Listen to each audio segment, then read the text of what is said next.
Hello friends, good morning. നമ്മുടെ Kerala TV സീരിയലിലേക്ക് എല്ലാവർക്കും സ്വാഗതം. അങ്ങനെ സച്ചിയും രേവതിയും കൂടെ സുധിയെ നിർബന്ധിച്ച് വീട്ടിലേക്ക് വിളിച്ചുകൊണ്ട് പോവുക. ഞാൻ വന്നില്ല എന്ന് പറഞ്ഞുകൊണ്ട് വണ്ടിക്കകത്ത് ഇരിക്കുകയാണെങ്കിലും നീ ഇങ്ങ് വാന്നും പറഞ്ഞ് നിർബന്ധിച്ച് സച്ചി വിളിച്ചുകൊണ്ട് പോവുക കേട്ടോ. പിന്നെ അവർ രണ്ടുപേരും ഫ്രണ്ടിൽ കയറിപ്പോയി ഒരു തുണി എടുത്ത് തലയൊക്കെ മറച്ച് സുധിയും കയറി വരിക. ഈ സമയത്താണ് നമ്മുടെ ചന്ദ്രമതി ഒരു കപ്പ് കാപ്പിയൊക്കെ ആയിട്ട് രവിയേട്ടനോട് വഴക്കുണ്ടാക്കിക്കൊണ്ട് വരുന്നത്. ഈ ഒരു സമയത്ത് രേവതിയും സച്ചിയും വാതുക്കൽ വന്നു. തൊട്ട് പിന്നാലെ ഒരു യാചകൻ വന്ന് നിൽക്കുന്നു. പിന്നാലെ രവിയേട്ടനും വന്നു. അപ്പോൾ യാചകൻ വന്ന് ഇങ്ങനെ നോക്കി നിൽക്കുമ്പോൾ ഈ അറപ്പോടും വെറുപ്പോടെ നോക്കുക കേട്ടോ ചന്ദ്രമതി ആ യാചകനെ.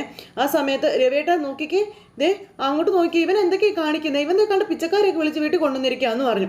അപ്പം നീ കയറി വാടാന്ന് പറഞ്ഞ് സച്ചി വിളിക്കുമ്പോൾ നിൽക്ക കൊണ്ട പിച്ചക്കാരെയൊക്കെ വീട്ടിൽ വിളിച്ചുകൊണ്ട് വന്നിട്ട് ചായ കൊടുത്തു, അത് കൊടുക്ക ഇത് കൊടുക്ക, ഇതൊക്കെ പറയാനല്ലേടാ. നേരത്തെ ഇതൊക്കെ തന്നെയായിരുന്നു പണി, ഓരോരുത്തരെ വിളിച്ചുകൊണ്ട് വന്നിട്ട് ഇതൊക്കെ തന്നെ. ഇപ്പോഴും ഇത് തന്നെയാണോ നീ വീണ്ടും കാണിക്കുന്നതെന്നൊക്കെ ചോദിച്ചുകൊണ്ട് ഇങ്ങനെ ചോദിക്കുക.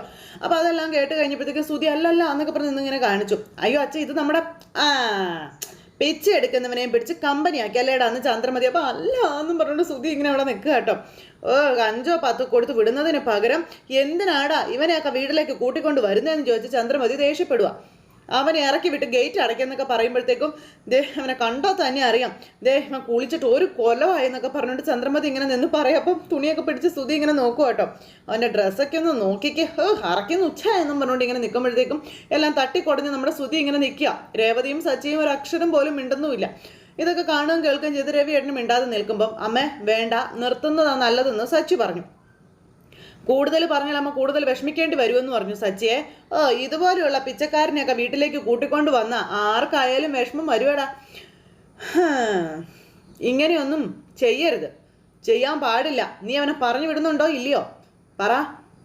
നീ എന്താ ചെയ്യാൻ പോകുന്നേ? പറഞ്ഞു വിട്ടില്ലെങ്കിൽ ചൂടുവെള്ളം എടുത്ത് ഞാൻ അവരെ തലയിൽ ഒഴിക്കുമെന്ന് പറഞ്ഞു. അയ്യോ എൻ്റെ അമ്മയെന്ന് പറഞ്ഞ് സുധി ഇങ്ങനെ നിൽക്കും, വായൊക്കെ പൊത്തിപ്പിടിച്ച്. സച്ചിയും രേവതിയും അയ്യോ എന്ന് പറഞ്ഞ് നിൽക്കുന്നു. അമ്മേ ഇദ്ദേഹം ആരാണെന്ന് മനസ്സിലാക്കാതെ എന്ന് രേവതി പറയുമ്പോൾ ഛേ, നീ എന്തിനാടി കണ്ട പിച്ചക്കാരനെയൊക്കെ ഇദ്ദേഹം എന്നൊക്കെ വിളിച്ച് വെറുതെ ബഹുമാനം കൊടുക്കുന്നതെന്ന് ചന്ദ്രമതി രേവതിയോട് ചോദിച്ചു. എന്നാൽ പിന്നെ ഇത് സുധിയാന്ന് പറഞ്ഞാൽ പോരാ, അത് പറയുന്നുമില്ല. അവൻ്റെ നിപ്പ് കണ്ടില്ലേ എന്നൊക്കെ ചോദിച്ചു ചന്ദ്രമതി. അവനെ ഇങ്ങോട്ട് കയറ്റി വിട്ടാലേ ഇവിടെ വന്നിരിക്കും, പിന്നെ അവൻ ഇവിടെ കിടക്കും, പിന്നെ ഇവിടെ താമസവും ആകും. എടാ ഇറങ്ങിപ്പോടാ എന്നും പറഞ്ഞു ഇങ്ങനെ നമ്മുടെ സുധിയുടെ നേരെ നോക്കി പറയുന്നു. അപ്പോൾ ഞാൻ എവിടെ പോകാനാന്ന് ചോദിച്ചു. അപ്പോൾ വല്ല തെരുവിലോ എവിടെയെങ്കിലും പോയി പിച്ചെടുക്കടാ എന്നും പറഞ്ഞുകൊണ്ട് ചന്ദ്രമതി നമ്മുടെ സുധിയെ പറഞ്ഞു വിടുക. വീട്ടിൽ വന്നിട്ടല്ല, അമ്മ കുമ്മ എന്നൊക്കെ വിളിച്ച് തെണ്ടേണ്ടതെന്നൊക്കെ പറഞ്ഞുകൊണ്ട് ഇങ്ങനെ അമ്മ എന്നൊക്കെ പറഞ്ഞുകൊണ്ട് നമ്മൾ സുധി ഇടയ്ക്ക് കയറി വിളിച്ചു. അപ്പോൾ നിനക്ക് കയ്യും കാലൊക്കെ ഉണ്ടല്ലോ, എന്തെങ്കിലും ജോലി എടുത്ത് ജീവിച്ചൂടേടാ എന്നൊക്കെ ചോദിച്ചുകൊണ്ട് ചന്ദ്രമതി ഇങ്ങനെ ഡയലോഗുകൾ ഇങ്ങനെ ഇറക്കിക്കൊണ്ടേ ഇരിക്കാം. എന്നിട്ട് അമ്മാന്നും പറഞ്ഞ് നീട്ടി വിളിച്ചപ്പം എത്ര നീട്ടി വിളിച്ചാലും 1 രൂപ പോലും നിനക്ക് ഞാൻ തരില്ല എന്നൊക്കെ ചന്ദ്ര. നിന്നെയൊക്കെ പെറ്റവളയാടാ പറയേണ്ടത്, സ്വന്തം കാര്യം നിന്ന് ഇങ്ങനെ വിളിച്ച് പറഞ്ഞുകൊണ്ടേ ഇരിക്കാം. അപ്പോൾ അങ്ങനെയൊന്നും പറയില്ലേ എന്നൊക്കെ നമ്മുടെ സുധി. നേരെ വണ്ണം വളർത്തിയിരുന്നെങ്കിലേ നീയൊന്നും ഈ നിലയിലാകുമായിരുന്നില്ല എന്നും പറഞ്ഞ് ചന്ദ്രമതി ഇങ്ങനെ ഘോര പ്രസംഗിക്കുന്നു. ഭക്ഷണം കഴിക്കാൻ വേണ്ടിയിട്ടൊന്നും അല്ലല്ലോ, കുടിക്കാൻ വേണ്ടിയിട്ടല്ലേ നീയൊക്കെ പിച്ചി എടുക്കുന്നത് അല്ലേന്ന് ചോദിച്ചു. അപ്പോൾ അല്ല എന്ന് പറഞ്ഞ് സുധി നിൽക്കും. ഇവിടുന്ന് പോടാ എന്ന് പറഞ്ഞുകൊണ്ട് ചന്ദ്ര ഇങ്ങനെ നോക്കി നിൽക്കുക. ഇപ്പോഴും നമ്മുടെ സുധി അവിടെ തന്നെ നിൽക്കുമ്പോൾ ചന്ദ്രയ്ക്ക് ഭയങ്കര ദേഷ്യം. ചന്ദ്ര, രവിയേട്ടാ എന്ത് പറഞ്ഞിട്ട് ഇവൻ പോകുന്നില്ലല്ലോ രവിയേട്ടാ, ഇവൻ എന്തൊരാളാ രവിയേട്ടാ. രേവതി പഴയ ചോറോ മറ്റോ ഉണ്ടെങ്കിൽ എടുത്ത് കൊടുക്ക, തിന്നിട്ട് പോട്ടെ എന്നൊക്കെ ചന്ദ്രമതി രേവതിയോട് ഇങ്ങനെ പറയുമ്പം ഓശു എന്നും പറഞ്ഞുകൊണ്ട് രേവതി സച്ചിൻ നിൽക്കുക. അമ്മ എന്ന് പറഞ്ഞ് വീണ്ടും നമ്മുടെ സുധി വിളിച്ചു. എന്ന് പറഞ്ഞുകൊണ്ട് ചന്ദ്ര ചെവി പൊത്തുവോ. എടാ നീ എന്നെ അങ്ങനെ വിളിക്കാതെടാ പിച്ചക്കാരാ. അപ്പോഴത്തേക്കും ഇത് ഇനി ഇവിടെ നിന്നിട്ട് കാര്യമില്ല എന്നും പറഞ്ഞുകൊണ്ട് ഉണ്ടി തള്ളി കയറി അകത്തേക്ക് വന്ന് സുധി തലയിൽ കൂടെ മൂടിയിട്ടിരിക്കുന്ന സാധനമൊക്കെ എടുത്ത് മാറ്റി അമ്മ ഇത് ഞാനാണെന്ന് പറഞ്ഞു. ഇത്രയും നേരം പറഞ്ഞതും കേട്ടതും എല്ലാം കൂടെ ഇങ്ങനെ കണ്ണിൻ്റെ ഫ്രണ്ടിൽ ഇങ്ങനെ നിൽക്കുക ചന്ദ്രമതി എന്നിട്ട് മോനെ ഇങ്ങനെ ദയനീയമായിട്ട് നോക്കി നിൽക്കുക. അപ്പോൾ രവിയേട്ടനും ഓടി വന്നു. എന്താടാ ഇതെന്നും ചോദിച്ചു. അപ്പോൾ എന്താ വിവരം എന്നുള്ളത് ഇവർക്ക് അറിയില്ലല്ലോ. എന്തിനാടാ നീ ഇങ്ങനെ ഒരു വേഷം കെട്ടിയതെന്നൊക്കെ രവിയേട്ടൻ ചോദിക്കും കേട്ടോ. അപ്പോൾ ചന്ദ്രയും ആകെ ഇങ്ങനെ തളർന്നു നിൽക്കും. അപ്പോഴത്തേക്കും ഒരു ചിരിയൊക്കെ ചിരിച്ച് എന്താ ആൻറ്റി എന്നും പറഞ്ഞ് ശ്രുതി അങ്ങോട്ടേക്ക് വന്നു. ശ്രുതി നോക്കുമ്പോഴും ഇങ്ങനെ നിൽക്കുന്നു. നീ ശ്രുതിയെ കണ്ടോന്ന് ചോദിച്ചു. എൻ്റെ മോൻ നിൽക്കുന്നു, നീ കണ്ടോ? മോനോ? ശ്രുതിയെ നീ കണ്ടോന്ന് ചോദിച്ചോ. നോക്കുമ്പോൾ എന്നും പറഞ്ഞുകൊണ്ട് ശ്രുതിയും ഞെട്ടി. ഇതെന്തൊരു കോലോ, ഇതെന്ത് പിച്ചക്കാരനോ എന്ന് ചോദിച്ചുകൊണ്ട് ശ്രുതി ഒതുക്കും. അതെ ആ കോലത്തിലാണല്ലോ നിൽക്കുന്നതെന്ന് സച്ചി പറഞ്ഞു. എന്ത് പറ്റി ശ്രുതി എന്ന് ചോദിച്ചുകൊണ്ട് ശ്രുതി ഭയങ്കര കരച്ചില്ല. അപ്പൊ ഈ ഒരു വേഷത്തിൽ നിന്നെ എനിക്ക് കാണേണ്ടി വന്നല്ലോടാ മോനെ എന്നും പറഞ്ഞുകൊണ്ട് ചന്ദ്രമതി ഭയങ്കര കരച്ചില്ല. ദൈവമേ എന്താ ഇതൊക്കെയെന്ന് ചോദിച്ചു ഭയങ്കര കരച്ചിലും കാര്യങ്ങളും. അപ്പോൾ എന്താണ് കാര്യമെന്ന് രവിയേട്ടൻ വന്ന് ചോദിച്ചു. ആ സമയത്ത് നമ്മുടെ സച്ചി ഇങ്ങനെ പിച്ചെടുക്കാൻ വേണ്ടി അവിടെ ഇരിക്കുകയായിരുന്നു. ഇവൻ അവിടെ നിന്ന് ഞാൻ പിടിച്ചോണ്ട് വന്നതെന്നുള്ള കാര്യങ്ങൾ ഇവരോട് പറയാം. അതൊക്കെ കേട്ട് കഴിഞ്ഞപ്പോൾ ഞാൻ എന്തേ കേൾക്കുന്നേ എന്നും ചോദിച്ചുകൊണ്ട് ഇങ്ങനെ നമ്മുടെ ചന്ദ്രമതി ഭയങ്കര കരച്ചില്ല. അപ്പോൾ ഞാനാ ഇത് കണ്ടത്, കുറേ യാചകർക്കിടയിൽ നിന്ന് ഭിക്ഷ എടുക്കുന്നത് കണ്ടു എന്നൊക്കെ പറയുമ്പോൾ എന്തിനാണോ മക്കളെ നീ ഇത് ചെയ്തതെന്ന് ചോദിച്ച് ചന്ദ്രമതി ഭയങ്കര കരച്ചില്ല. എന്തിനാ നീ ക്ഷേത്രത്തിൽ പോയിരുന്നു ഭിക്ഷ എടുത്തതെന്നൊക്കെ ചോദിച്ച് ചന്ദ്ര പൊത്തിപ്പിടിച്ച് കരച്ചില്ല. എന്താടാ നിനക്ക് പറ്റിയ നീ പറയടാ എന്നൊക്കെ പറഞ്ഞിങ്ങനെ കരയുമ്പം കണ്ട ഉടനെ രേവതി എന്നെ വിളിച്ച് പറയുകയാണ് ചെയ്തതെന്നൊക്കെ സച്ചി. ഞാൻ ചെന്ന് നോക്കുമ്പോൾ അവിടെ ഇരിക്കുന്നത് കണ്ടൊരു ചങ്ക് പൊട്ടിപ്പോയി എന്നൊക്കെ സച്ചി പറയാം. അപ്പോൾ എത്രയൊക്കെ ഇവൻ എന്നെ ദ്രോഹിച്ചാലും എന്നോട് ഓരോന്ന് കാണിച്ചാലും എൻ്റെ കൂടെ പിറന്നവനല്ലേ ഇവനെന്ന് സച്ചി ഇങ്ങനെ പറയാം. അപ്പോഴത്തേക്ക് ശ്രുതി ഇങ്ങനെ നോക്കുക കേട്ടോ. അന്നേരം ഇവനെന്നോട് സ്നേഹമില്ലെന്ന് പറഞ്ഞാണ്. ശ്രുതി അന്നേരം ഇങ്ങനെ നോക്കുന്നു നമ്മുടെ സച്ചിക്കാണെങ്കിൽ ആകെ സങ്കടവും നിരാശയും വിഷമമൊക്കെ കണ്ടു നിൽക്കാൻ കഴിയാത്തത് കൊണ്ട് വിളിച്ചുകൊണ്ട് വന്നതാ. ആ സമയത്ത് ശ്രുതി നിന്നിങ്ങനെ കരയുന്നു. അപ്പോഴത്തേക്കും ചന്ദ്രമതിക്ക് പിന്നെ അതൊന്നും വലിയ ഒത്തിരിയൊന്നും അല്ലല്ലോ. ചന്ദ്രമതിയും കണ്ണുനീരൊക്കെ അഭിനയിച്ച് ഇങ്ങനെ അവിടെ നിൽക്കുകയാണ്. രവിയേട്ടനൊക്കെ ആകെ തകർന്ന് നിൽക്കുന്നു. ഒരു ജോലി തേടി കണ്ടെത്താനല്ലേടാ നിന്നോട് പറഞ്ഞത്, അതിന് ശ്രമിക്കാതെ നീ അതിന് ഇങ്ങനെയൊക്കെ ചെയ്തതെന്നൊക്കെ ഇങ്ങനെ നേരം രവിയേട്ടൻ ചോദിച്ചു. അതിൻ്റെ ആവശ്യം എന്താടാ നിനക്ക്, നീ എന്താ ഇങ്ങനെയൊക്കെ ചെയ്തതെന്നൊക്കെ ചോദിക്കുമ്പോൾ അയ്യോ ശ്രുതി മോൾ അവിടെ നിന്ന് ഭയങ്കര കരച്ചില്. ശ്രുതി എന്നും പറഞ്ഞുകൊണ്ട് അങ്ങോട്ട് ചെല്ലുമ്പോൾ പാർലറടുത്ത് തൊടണ്ട, വേറെ ഏതോ ഭിക്ഷക്കാരൻ്റെ ഡ്രസ്സാ, കുറച്ച് മാറി നിന്നോ എന്ന് സച്ചി ശ്രുതിയോട് പറഞ്ഞു. എന്തൊരു തലവിധിയാ ഇത്, എൻ്റെ ദൈവമേ ശ്രുതി നീ എന്തിനാ പിച്ച എടുത്തേ എന്നൊക്കെ ചന്ദ്രമതി ചോദിക്കുമ്പം ശ്രുതി എനിക്ക് വേറെ വഴിയൊന്നും അറിയില്ല അമ്മേ എന്നും പറഞ്ഞ് ശ്രുതി ഇങ്ങനെ പറയാം. കാനഡയിലെ ജോലി ശരിയായി, 14 ലക്ഷം രൂപ അടച്ചാൽ എനിക്ക് ജോലിക്ക് കയറാം. എൻ്റെ കയ്യിൽ അതിനുള്ള കാശില്ല, കാശ് തരില്ല എന്ന് നിങ്ങളും പറഞ്ഞില്ലേ എന്ന് ശ്രുതി അന്നേരം ചോദിച്ചു. അപ്പോഴാണ് എല്ലാവരും ഇങ്ങനെ നോക്കുന്നത്. എല്ലാവരും ദയനീയമായിട്ട് ശ്രുതിയെ നോക്കുക. എടാ 14 ലക്ഷം രൂപ ഉണ്ടാക്കാനാണോ നീ ഭിക്ഷ എടുത്തത് എന്ന് രവിയേട്ടൻ ചോദിച്ചപ്പം അതിന് വേണ്ടിയിട്ടൊന്നും അല്ലച്ചാ, എൻ്റെ ഫ്രണ്ട് എന്നെ ഒരു സ്വാമിജിയുടെ അടുത്ത് കൊണ്ടുപോയെന്നും പറഞ്ഞു അവിടെ നടന്ന കാര്യങ്ങളൊക്കെ പറയുക. അപ്പോൾ എടാ അവരൊക്കെ കാലങ്ങളായിട്ട് അവിടെ തന്നെ ഇരിക്കുന്നവരാ, അവരിപ്പോഴും അവിടെ തന്നെ ഇരിക്കുക. നീ ഒരു ദിവസം ഭിക്ഷ എടുത്താ ദേവി നിന്നെ അപ്പം തന്നെ കാനഡയിലേക്ക് പറഞ്ഞു വിടുമെന്ന് ചോദിച്ചു സച്ചി. അമ്മ ഇവനോടൊന്ന് മിണ്ടിരിക്കാൻ പറയാൻ പറഞ്ഞു. അപ്പോൾ ഒന്ന് ചുമ്മാ ഇരിക്കടാ എന്ന് സച്ചിയോട് ചന്ദ്രമതി. ഞാൻ ചുമ്മാതിരുന്നിരുന്നെങ്കിലേ ഇവൻ ഇപ്പോഴും ക്ഷേത്ര പരിസരത്തിരുന്ന് ഭിക്ഷ എടുക്കുന്നുണ്ടാവും എന്നുള്ള കാര്യം സച്ചി അന്നേരം പറഞ്ഞു.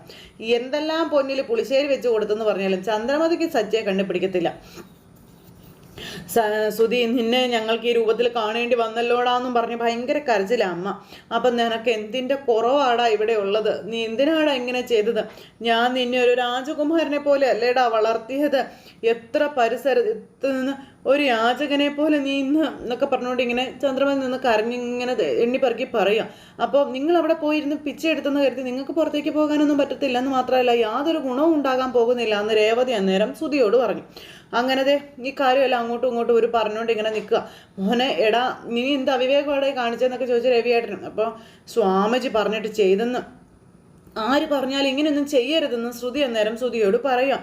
ശ്രുതിക്ക് ഞാനുണ്ടല്ലോ എന്നും പറഞ്ഞുകൊണ്ട് ശ്രുതിയുടെ ഡ്രീം ഉറപ്പായിട്ടും നടക്കുമെന്നൊക്കെ പറഞ്ഞുകൊണ്ട് ശ്രുതി പറയുമ്പോൾ ഞാനുണ്ടെന്ന് പറഞ്ഞാൽ പോരല്ലോ, നിന്റെ അച്ഛൻ ജയിലിലാണെന്നും പറഞ്ഞ് നീ കാശ് ചോദിക്കുന്നില്ല, വീടിൻ്റെ ആധാരം പണയപ്പെടുത്തി അമ്മയും എനിക്ക് കാശ് തരുന്നില്ല, ഞാൻ പിന്നെ എന്താ ചെയ്യേണ്ടതെന്നൊക്കെ ശ്രുതി ചോദിക്കുമ്പോൾ എടാ നമുക്കിപ്പോൾ ആകെയുള്ളത് ഈ വീട് സ്ഥലവും മാത്രമാണ്, അത് നഷ്ടപ്പെട്ടു പോകാതിരിക്കാൻ വേണ്ടിയാണ് ഞാൻ അങ്ങനെ പറഞ്ഞതെന്ന് ചന്ദ്ര പറയുമ്പോൾ ചന്ദ്രേ അതിനെപ്പറ്റിയൊക്കെ നമുക്ക് പിന്നീട് സംസാരിക്കാം, മോളെ നീ ഇവനെ മുറിയിലേക്ക് കൂട്ടിക്കൊണ്ട് പോ, ഒന്ന് കുളിക്കടാ ചെല്ലടാ എന്നും പറഞ്ഞുകൊണ്ട് അച്ഛൻ ശ്രുതിയെ പറഞ്ഞു വിട്ടു. അങ്ങനെ അവരകത്തേക്ക് കയറി പോയി കഴിഞ്ഞപ്പോൾ അച്ഛനും സച്ചിയും രേവതിയും ചന്ദ്രമതിയും ഒക്കെ ഇങ്ങനെ അവിടെ നിൽക്കുക. മുറിയിൽ കയറി ചെന്നിട്ട് വാതിൽ കുറ്റിയിട്ടിട്ട് ശ്രുതി ചെന്ന് ശ്രുതിയെ താലുങ്ങും വേഗം കൂട്ട് അടിക്കുക കേട്ടോ. ഇത് എന്താ ശ്രുതി നീ കാണിക്കുന്നേ, അപ്പോൾ എന്താ ശ്രുതി നീ ഈ കാണിച്ചേ, എന്തൊരു കോല ഇതെന്നും ചോദിച്ചുകൊണ്ട് ശ്രുതി സങ്കടപ്പെടുന്നു. ഇങ്ങനെയൊക്കെ ചെയ്യുമ്പോൾ ശ്രുതി എന്നെ പറ്റി ആലോചിച്ചില്ലല്ലോ, അപ്പോൾ സോറി ശ്രുതി, എൻ്റെ ഗതികേട് കൊണ്ട് ഞാൻ ചെയ്തതാ, എന്നെ ഹെൽപ്പ് ചെയ്യാൻ ആരുമില്ല, പിന്നെ ഞാൻ എന്താ ചെയ്യണ്ടേന്നൊക്കെ ചോദിച്ച് ശ്രുതി നിന്ന് ശ്രുതിയുടെ മുന്നിൽ കരയുമ്പോൾ ശ്രുതിയാണെങ്കിൽ ശ്രുതിയെ അടിമുടി നോക്കി നിന്ന് കരച്ചില്ല. ജോലി ഇല്ലാത്തത് കൊണ്ട് ഈ വീട്ടിലുള്ള എല്ലാവരും എന്നെ പരിഹസിക്കുകയും കുറ്റപ്പെടുത്തുകയും ചെയ്യാം, ജോലിയില്ലാത്ത കാരണത്തിൽ നീ എന്നെ കുറ്റപ്പെടുത്തുകയല്ലേ, പിന്നെന്താ വഴക്ക് പറയാറില്ലേ, എന്നെ അപമാനിക്കാറില്ലേ എന്നൊക്കെ ചോദിക്കുമ്പോൾ ഞാൻ കുറ്റപ്പെടുത്തുന്നതും വഴക്ക് പറയുന്നതും ശ്രുതിയോടുള്ള സ്നേഹം കൊണ്ടല്ലേ എന്ന് ശ്രുതി അന്നേരം ചോദിച്ചു. ശ്രുതിയുടെ കാര്യത്തിൽ എനിക്ക് ചിന്തയില്ല എന്ന് ശ്രുതി കരുതിയോ, അങ്ങനെ കരുതിയാൽ കൊള്ളാവോ, ശ്രുതി അങ്ങനെയൊക്കെ വിട്ട് കളയോ ഞാനെന്നൊക്കെയാണ് ശ്രുതി മോള് ചോദിക്കുന്നത്. ഞാൻ ജീവിക്കുന്നത് തന്നെ ശ്രുതിക്ക് വേണ്ടിയല്ലേ എന്നൊക്കെ ചോദിക്കുമ്പോൾ ശ്രുതി എന്നും പറഞ്ഞുകൊണ്ട് ശ്രുതി പിന്നെ രണ്ടുപേരും കൂടി അങ്ങോട്ടും ഇങ്ങോട്ടും പറഞ്ഞ് കെട്ടിപ്പിടിക്കലും കരച്ചിലും കാര്യങ്ങളും ഒക്കെ ആയിട്ട് അവിടെ നിൽക്കുന്നു. ഇത് കഴിഞ്ഞ് പിന്നെ കാണിക്കുന്നത് നമ്മുടെ ശ്രീകാന്തിനെ കാണാനായിട്ട് വർഷ റെസ്റ്റോറൻറ്റിൽ ചെന്നു. അപ്പോൾ ശ്രീകാന്തിൻ്റെ കൂട്ടുകാരനായിരുന്നു അവിടെ ഉണ്ടായിരുന്നത്. ഇതാരാ വർഷയോ? ശ്രീകാന്ത് വർക്കിലാണല്ലോ. അതെനിക്കറിയാം, വർക്കാനല്ലേ ഇവിടെ വരുന്നേ, ചുമ്മാ ഇരിക്കാനല്ലല്ലോ. നിങ്ങളൊന്ന് അവനെ വിളിക്കാൻ പറഞ്ഞു. അപ്പം ശരി വർഷ ഇരിക്കും, ഞാൻ വിളിക്കാം. വേണ്ട ഞാൻ പുറത്ത് വെയിറ്റ് ചെയ്തോളാം അവയെന്ന് പറഞ്ഞ് വർഷ പുറത്തേക്ക് പോയി. ഈ സമയത്ത് കൂട്ടുകാരൻ ചെന്ന് ശ്രീകാന്തിനോട് വർഷം നിന്നെ കാണാൻ വന്നിട്ടുണ്ടെന്നുള്ള കാര്യം പറഞ്ഞു. അവളെന്തിനാ എന്നെ കാണാൻ വന്നേ? അതെനിക്ക് എങ്ങനെ അറിയാമെന്ന് കൂട്ടുകാരൻ ചോദിച്ചു. എടാ ഞാനിവിടെ ഇല്ലെന്ന് പറഞ്ഞുകൂടായിരുന്നു നിനക്ക്? വർഷ വന്നാൽ അങ്ങനെ പറയണമെന്ന് നീ മുന്നേ എന്നോട് പറയണമായിരുന്നു, നീ പറഞ്ഞില്ലല്ലോ. വർഷ വെയിറ്റ് ചെയ്യാം, നീ വേഗം ഒന്ന് ചെന്നിട്ട് വരാൻ പറഞ്ഞു കൂട്ടുകാരനെ. അപ്പോൾ പോകാൻ കൂട്ടാക്കാത്ത ശ്രീകാന്തിനെ നിർബന്ധിച്ച് കൂട്ടുകാരൻ പറഞ്ഞു വിട്ടു. വർഷം അവിടെ വെയിറ്റ് ചെയ്ത് നിൽക്കുമ്പം നീ എന്താ ഇവിടെ ഇങ്ങോട്ട് വന്നേ? നീ എന്നെ വിളിച്ചാൽ മതിയായിരുന്നല്ലോ, ഞാൻ അങ്ങോട്ടേക്ക് വന്നേനേലോ. നീ എന്തിനാ ഇങ്ങോട്ടേക്ക് വന്നേ എന്നൊക്കെ ചോദിച്ചു. അപ്പം ഞാൻ ഫുഡ് കഴിക്കാൻ വന്നൊന്നുമല്ല, പിന്നെ എന്തിനാ വന്നതെന്ന് ചോദിച്ചു. അപ്പോൾ വീട്ടിലേക്ക് പോകാം വാ. നിന്റെ വീട്ടിലേക്ക് ഞാൻ വരില്ല എന്ന് പറഞ്ഞില്ലേ എന്ന് ശ്രീകാന്ത് വർഷയോട്. വീട്ടിൽ വന്നാൽ നിന്റെ അച്ഛനും അമ്മയൊക്കെ കിടന്ന് അതും ഇതൊക്കെ പറയും, ആവശ്യമില്ലാത്ത പ്രോബ്ലങ്ങളും കാര്യങ്ങളും ഉണ്ടാവും, ഞാൻ വരുന്നില്ല എന്ന് പറഞ്ഞു. അപ്പോൾ ശ്രീകാന്തെ നീ ദേഷ്യപ്പെടാനൊന്നും അല്ല ഞാൻ പറഞ്ഞത്, നീ എൻ്റെ കൂടെ വരുന്നത് വരെ ഞാൻ എൻ്റെ വീട്ടിലേക്കും പോകില്ല, അത് ഉറപ്പുള്ള കാര്യമാണെന്ന് ശ്രീകാന്ത്. എൻ്റെ വീട്ടിലേക്ക് വരാൻ വേണ്ടി ഞാൻ നിന്നെ ഫോഴ്സ് ചെയ്യുന്നുമില്ല. നിനക്ക് എപ്പോൾ തോന്നുന്നോ അപ്പോൾ പോവാം, അതുവരെ ഞാൻ ഇവിടെ തന്നെ കഴിഞ്ഞോളാമെന്ന് ശ്രീകാന്ത് പറയുമ്പം എത്ര നാൾ ശ്രീകാന്ത് ഇവിടെ ഇങ്ങനെ കഴിയുമെന്ന് വർഷ ചോദിച്ചു. നീ എൻ്റെ വീട്ടിലേക്ക് വരുന്നത് വരെ ഞാൻ ഇവിടെ തന്നെ കഴിയുമെന്ന് ശ്രീകാന്ത് അന്നേരം പറഞ്ഞു. അതും പറഞ്ഞ് എന്തു വന്നാലും നീ ഇല്ലാതെ ഞാൻ തന്നെ എൻ്റെ വീട്ടിലേക്ക് പോവില്ല എന്നും ശ്രീകാന്ത് വർഷയോട് പറയാം. പോകാമെങ്കിൽ എനിക്ക് പോകണമെന്നുണ്ടായിരുന്നെങ്കിൽ സച്ചേട്ടൻ വന്ന് വിളിച്ചപ്പോൾ എനിക്ക് പോകാമായിരുന്നല്ലോ, നീ എൻ്റെ കൂടെ ഉണ്ടെങ്കിൽ മാത്രമേ ഞാൻ അങ്ങോട്ടേക്ക് പോവുള്ളൂ, ഞാനത് ഉറപ്പിച്ച കാര്യമാണെന്നും പറഞ്ഞുകൊണ്ട് നിൽക്കുന്നു. അതെ, നിങ്ങൾ സംസാരിക്കുന്നതിനിടയിൽ വന്ന് സംസാരിക്കുന്നതുകൊണ്ടൊന്നും തോന്നരുത് കേട്ടോ. വർഷേ ഇവൻ ഇവിടെ ഒരു ചെറിയ റൂമിലാണ് കഴിയുന്നത്, 4-5 പേർക്കൊപ്പം തിങ്ങി നെരുങ്ങി അഡ്ജസ്റ്റ് ചെയ്ത് ഇവൻ കഴിയുന്നതെന്നൊക്കെ കൂട്ടുകാരൻ വന്ന് വർഷയോടും പറയാം. അപ്പോൾ ഇത് കേട്ടപ്പോൾ ശ്രീകാന്തിന് ആകെ ഒരു ഇതുപോലെ. അപ്പോൾ ശ്രീകാന്ത് വല്ലാണ്ടായി. അപ്പോൾ രാത്രി ശരിക്കും ഒന്ന് കിടന്ന് ഉറങ്ങാൻ പോലും ഇവനെ കൊണ്ട് പറ്റുന്നില്ല. അങ്ങനെ കഴിയേണ്ടവനാണോ ഇവൻ? ഇവൻ്റെ അവസ്ഥ എന്താണെന്ന് നിനക്കറിയാവോ? വളരെ പരിതാപകരമാണെന്ന് കൂട്ടുകാരൻ പറയും. എടാ നീ വാശിക്കള, വർഷം നിന്നെ വീട്ടിലേക്ക് കൂട്ടിക്കൊണ്ട് പോകാനായിട്ടല്ലേ വന്നേ, നീ വർഷയ്ക്കൊപ്പം ചെല്ലടാന്നും പറഞ്ഞു കൂട്ടുകാരൻ നിർബന്ധിക്കുന്ന സമയത്ത് വർഷയ്ക്ക് ഇതൊക്കെ കേട്ട് ഭയങ്കര സങ്കടം. എടാ നീ പോയി ജോലി ചെയ്തേ, പോയിക്കേ, നീ ചെല്ലടാ ചെല്ല് എന്ന് പറഞ്ഞു കൂട്ടുകാരനെ അവിടെ നിന്ന് തള്ളി ശ്രീകാന്ത് പറഞ്ഞു വിട്ടു. ആ സമയത്ത് ശ്രീകാന്ത് എന്തിനാ ഇങ്ങനെ കഷ്ടപ്പെട്ട് ഇവിടെ കഴിയുന്നവാ, നമുക്ക് വീട്ടിലേക്ക് പോകാമെന്ന് പറഞ്ഞു വർഷ. നീ എന്തിനാ വെറുതെ എന്നെ നിർബന്ധിച്ചുകൊണ്ടിരിക്കുന്നത്? ഞാൻ പറഞ്ഞല്ലോ വർഷ, നിന്റെ വീട്ടിലേക്ക് ഞാൻ വരില്ല എന്ന്. ആ സമയത്ത് ശ്രീകാന്തിൻ്റെ വീട്ടിലേക്ക് പോകാമെന്നാ പറഞ്ഞേ എന്ന് വർഷ പറയുമ്പോഴേക്കും ശ്രീകാന്ത് ഞെട്ടി. എൻ്റെ വീട്ടിലേക്കോ? അതേന്നേ, ശ്രീകാന്തിൻ്റെ വീട്ടിലേക്ക് പോകാം. അപ്പോൾ പെട്ടെന്ന് എന്തെങ്കിലും ഒരു തീരുമാനമെന്ന് ചോദിച്ചു. അതല്ലേ നമ്മുടെ വീട്, നമുക്ക് അവിടെയല്ലേ താമസിക്കേണ്ടത്. ശ്രീക്ക് ഇതൊന്നും ഇതാകെ മനസ്സിലാകുന്നില്ല. അപ്പോൾ എപ്പോഴായാലും അവിടെയല്ലേ താമസിക്കേണ്ടത്. എത്ര കാലം ശ്രീകാന്ത് ഇവിടെയും ഞാൻ എൻ്റെ വീട്ടിലുമായിട്ട് കഴിയുമെന്ന് ചോദിച്ചു. ശ്രീക്കൊന്നും മനസ്സിലാവുന്നില്ല. ഇപ്പോഴാണോ നിനക്ക് ബോധമൊക്കെ ഉണ്ടായത് ഇതൊക്കെ മനസ്സിലാവുന്നതെന്ന് ചോദിക്കുമ്പം ചില വിഷയങ്ങൾ എനിക്ക് ഇപ്പോഴാണ് മനസ്സിലാകുന്നതെന്ന് വർഷ അന്നേരം ശ്രീകാന്തിനോട് പറഞ്ഞു. അപ്പോൾ ചില വിഷയങ്ങൾ അതെന്നാ വിഷയമാണ്? ശ്രീകാന്തിൻ്റെ സച്ചേട്ടൻ എന്താ ചെയ്തതെന്ന് അറിയാവോ എന്ന് ചോദിച്ചു. അപ്പം നിൻ്റെ അച്ഛനെ അടിച്ചതല്ലേ, അത് നിൻ്റെ കൺമുന്നിൽ വെച്ച് തന്നെയല്ലേ സച്ചേട്ടൻ ചെയ്തത്, ഇന്നെന്തോ അദ്ദേഹം ചെയ്തതെന്ന് അറിയാവോ എന്ന് ചോദിച്ചു. സച്ചേട്ടൻ എന്തെങ്കിലും പ്രശ്നം ഉണ്ടാക്കിയോ? വീണ്ടും നിൻ്റെ അച്ഛനെ തല്ലിയോ? തല്ലി. അപ്പോഴേക്കും ശ്രീകാന്തിനാകെ ടെൻഷനായി. വീണ്ടും സച്ചേട്ടൻ തല്ലിയെന്ന് കേട്ടപ്പം. പക്ഷേ എൻ്റെ അച്ഛനെ അല്ല എന്നും പറഞ്ഞുകൊണ്ട് ഇന്ന് നടന്ന കാര്യങ്ങളെല്ലാം നമ്മുടെ വർഷ വ്യക്തമായി ശ്രീകാന്തിനോട് പറഞ്ഞു കൊടുത്തു. അപ്പോൾ ആ റോഷൻ എന്താ വിചാരിച്ചു വെച്ചിരിക്കുന്നത്? അടങ്ങിയില്ലേ അവൻ ഇതുവരെ? നിനക്ക് എന്നെ വിളിക്കാറുന്നില്ലേ എന്നൊക്കെ ശ്രീ ചോദിക്കുമ്പോൾ ശ്രീകാന്തിൻ്റെ ഏട്ടൻ അവനെ വേണ്ടുന്ന രീതിയിൽ കൈകാര്യം ചെയ്തിട്ടില്ലേ എന്ന് ചോദിച്ചു. ആ സമയത്ത് കൃത്യസമയത്ത് സച്ചേട്ടൻ ഇവിടെ എത്തിയത് ഭാഗ്യമായില്ലേ എന്ന് ശ്രീ അന്നേരം വർഷയോട് ചോദിക്കുക. അപ്പോൾ വർഷം ഇങ്ങനെ ഒന്നും മിണ്ടാതെ ഇങ്ങനെ നിൽക്കുക കേട്ടോ. എന്ന് കരുതി എനിക്ക് ശ്രീകാന്തിൻ്റെ ഏട്ടനോടുള്ള ദേഷ്യം മാറിയിട്ടൊന്നുമില്ല. അദ്ദേഹം ചെയ്ത ഹെൽപ്പ് അതെല്ലാം ഓക്കെ, പക്ഷേ എൻ്റെ അച്ഛനെ അടിച്ചതിൻ്റെ ദേഷ്യം അതെന്നിൽ നിന്ന് പോകില്ല എന്ന് വർഷ പറയുമ്പോൾ ദേഷ്യം മാറിയിട്ടില്ലെങ്കിൽ പിന്നെന്തിനാ നീ എൻ്റെ വീട്ടിലേക്ക് പോകാമെന്ന് പറഞ്ഞത്? നമ്മൾ താമസിക്കേണ്ട വീടേ അതായതുകൊണ്ട്. എൻ്റെ പൊന്നോ, നീ ഇപ്പം എന്ത് സംസാരിക്കും, എങ്ങനെ സംസാരിക്കും നീ? എനിക്കറിയത്തില്ല എൻ്റെ പൊന്നോ, ഏത് നിമിഷവും എന്ത് തീരുമാനവും ചാടി കയറിയെടുക്കും. വീട്ടിലേക്ക് പോകാമെന്ന് പറയുന്നത് പൂർണ്ണ മനസ്സോടുകൂടി തന്നെയാണോ എന്ന് ചോദിക്കുമ്പോൾ അതേനേ അതെ. അല്ല, വീട്ടിൽ പോയതിന് ശേഷം നിന്റെ മനസ്സ് മാറുമോ വർഷേ? അപ്പോൾ അതൊന്നും എനിക്കറിയില്ല. ഇപ്പം എനിക്ക് ശ്രീകാന്തിൻ്റെ വീട്ടിലേക്ക് പോകണമെന്നാണ് തോന്നണത്, അതുകൊണ്ട് ഞാൻ പോവുകയാണ്. ശ്രീകാന്ത് വരുന്നുണ്ടോ ഇല്ലയോ അത് പറയാൻ പറഞ്ഞു. അപ്പോൾ ഇത് ചന്ദ്രമതിക്ക് വല്ലാത്തൊരു തിരിച്ചടി തന്നെയായിരിക്കും.